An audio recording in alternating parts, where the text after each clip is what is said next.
Ma come si presentava una fabbrica di mattoni e di ceramica di 2000 anni fa? Cioè, quali dovevano essere gli elementi fondamentali che la costituivano?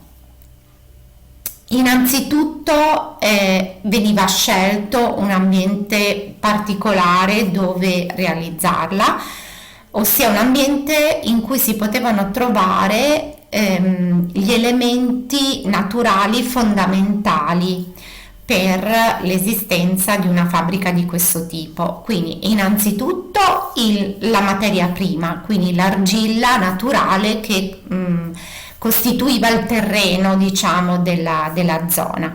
Secondariamente l'acqua, che serviva sia per lavorare l'argilla sia per il trasporto dei materiali finiti, e in terzo luogo il legno derivato ovviamente da aree boschive, che serviva invece come combustibile per la cottura dei materiali ceramici nei forni. Si procedeva quindi innanzitutto all'estrazione dell'argilla naturale, ma l'argilla non poteva essere utilizzata così come si estraeva, ma doveva subire una prima lavorazione che consisteva nel suo lavaggio, quindi nella purificazione dell'argilla, che naturalmente aveva al suo interno delle componenti che non andavano bene per la fabbricazione di questi prodotti, quindi doveva essere lavata in vasche con l'acqua e successivamente setacciata.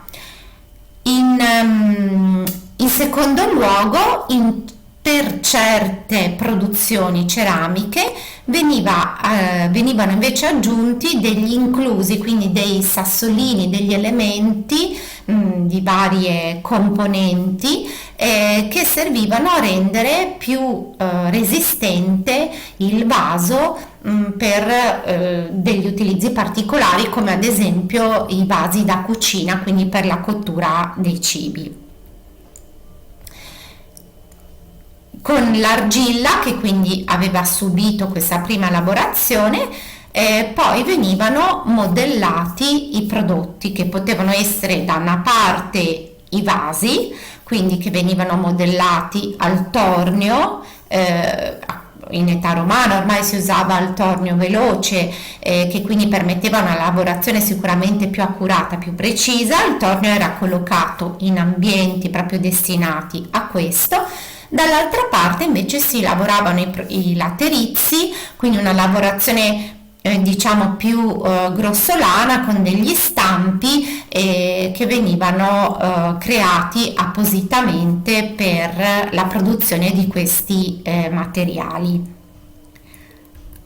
Dopo la modellazione, una fase importantissima era l'essiccazione, cioè l'asciugatura dei materiali, che doveva avvenire al di sotto di tettoie, quindi di coperture che permettevano di proteggere i materiali ceramici dalla luce diretta del sole, ma nello stesso tempo erano ambienti aperti dove circolava l'aria per una asciugatura, diciamo, del prodotto più completa.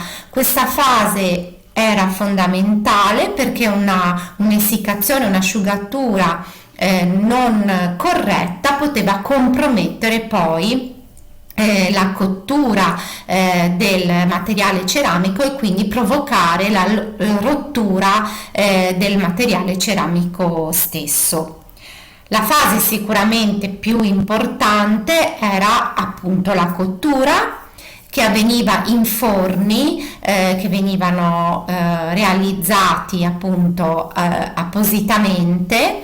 In questa immagine potete vedere degli esempi di forni più semplici, più rudimentali, come quello sulla sinistra, che è un tipo di forno chiamato a catasta, utilizzato già nelle epoche precedenti a quella romana e poi recuperata come tipologia nelle epoche successive a quella romana. In questo caso il forno era molto semplice, si accatastavano i materiali ceramici asciugati al di sopra della legna e si chiudeva, diciamo, si creava una copertura al di sopra.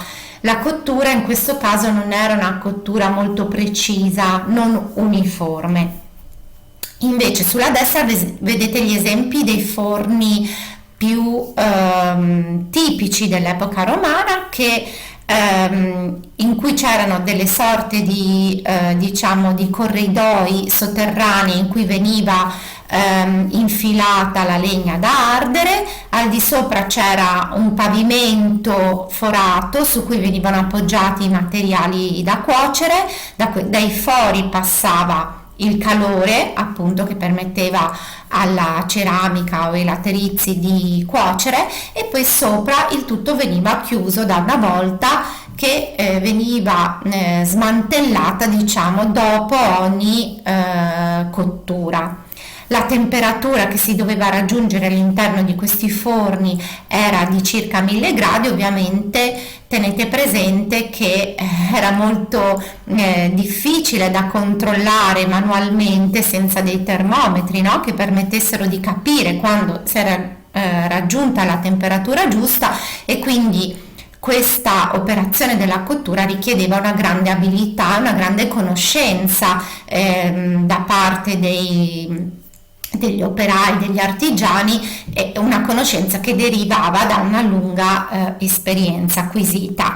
Naturalmente non sempre purtroppo le operazioni di cottura potevano andare bene, ed infatti molto spesso accadeva che all'interno del forno i vasi si rompessero, quindi che ci fossero proprio dei danni, a volte lievi, a volte talmente gravi da provocare proprio lo scarto dei vasi dopo la loro cottura. C'erano vasi o laterizi che non potevano essere utilizzati per la vendita.